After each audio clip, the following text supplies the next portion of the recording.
सुप्रसिद्ध कथाकार संत मुरारी बापू एक दिन के संक्षिप्त दौरे पर इंदौर पहुंचे। वे यहां एक पारिवारिक कार्यक्रम में शामिल होने के लिए आए थे।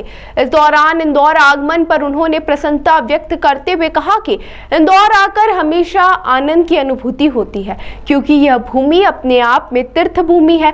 यहाँ महाकाल, ओमकारेश्वर और महारानी अहिल्याबाई होलकर की पावन स्मृतियां जुड़ी है, जिससे इस क्षेत्र का विशेष धार्मिक और सांस्कृतिक महत्व है। बापू ने आगे कहा कि इंदौर की धार्मिकता और श्रद्धा भाव उन्हें हमेशा आकर्षित करता है। उन्होंने बताया कि उन्हें बागेश्वर धाम की यात्रा को लेकर जानकारी मिली थी, जिस पर उन्होंने लिखित रूप से शुभकामनाएं और प्रभु प्रार्थना बागेश्वर धाम को भेज दी है।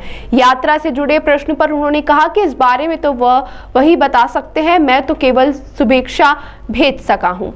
वहीं हाल ही में दिल्ली में हुई घटना पर मुरारी बापू ने गहरा दुख व्यक्त किया है। वहीं उन्होंने कहा कि घटना के बारे में मैंने आज सुबह अखबार में पढ़ा, ये अत्यंत दुखद है। जिन लोगों की इसमें मृत्यु हुई है उनके परिजनों के प्रति मेरी संवेदना है।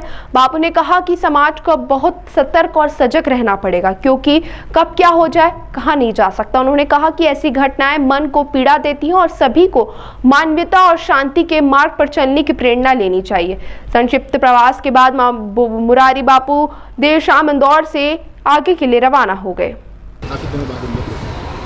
मैं अपने पारिवारिक कारण से यहाँ आया हूँ। हमारे एक माताजी का निर्वाण हुआ, तो इसीलिए मैं खास करके परिवार, फिर भी यहाँ आने का एक प्रसन्नता तो होती है।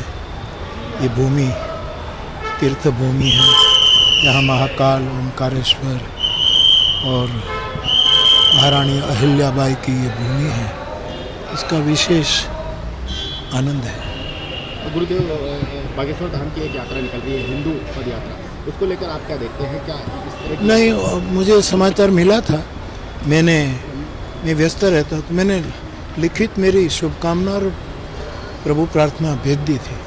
इस तरह की यात्रा निकलना चाहिए देश भर में, जिस तरह से। अब वो तो वही बता सकते हैं। इसके अलावा दिल्ली में जो कल देखा, वो बहुत दर्दनाक भरा पड़ रहा है।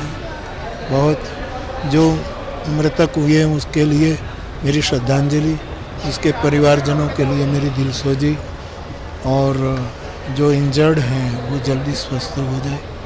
लेकिन भारत बहुत सतर्क रहना पड़ेगा, क्योंकि कब क्या हो पता नहीं लगता।